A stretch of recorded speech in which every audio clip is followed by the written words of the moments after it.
আসসালামু আলাইকুম সবাইকে। আজকে একটা স্মোকি আই লুক করব আর তার সাথে আমি গ্লিটারও অ্যাড করে নিব। তো প্রথমে আমি কাজলটা অ্যাপ্লাই করে নিচ্ছি আর অন্য একটি ব্রাশের সাহায্যে আমি কাজলটাকে একটু ব্লেন্ড করে নিলাম। সেমভাবে আমি পাশের চোখেও দিয়ে নিচ্ছি। আর এখন আমি কাজলের উপরে কালো আইশ্যাডোটা ইউজ করে নিচ্ছি। আইশ্যাডোটা ইউজ করার পর আমি অন্য একটি ব্রাশের সাহায্যে জাস্ট একটু ব্লেন্ড করে নিচ্ছি। আর এখন আমি এই কালার শ্যাডোটা দিয়ে তারপরে আমি ক্রিজ লাইনে সুন্দর করে ব্লেন্ড করে নিব।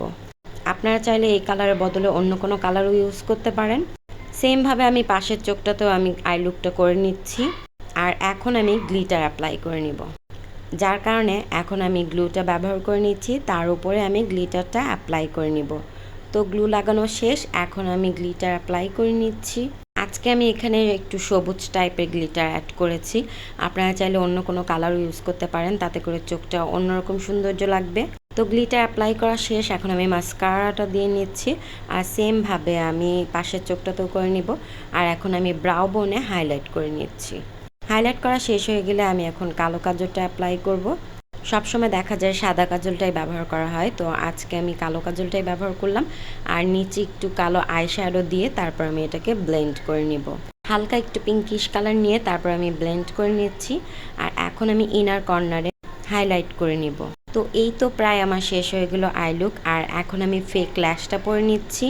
একটু ঘন টাইপের আইল্যাশটা পরলে চোখটা আরও বেশি সুন্দর লাগে। তো আইল্যাশটা পুরোপুরি শুকায় নিয়ে আমি তার আগে আমি আই লুকটা দেখিয়ে ফেললাম। এই তো আমার আই লুকটা কমপ্লিট। আর এখন আমি একটা গ্রিন কালারের একটা আইলাইনার ব্যবহার করব। এই গ্লিটারের উপর দিয়ে যদি আমি আইলাইনারটা ইউজ করি তাতে করে চোখটা একটু অন্যরকম লাগবে, সেটা দেখার জন্যই আসলে আমি আইলাইনারটা ইউজ করেছি।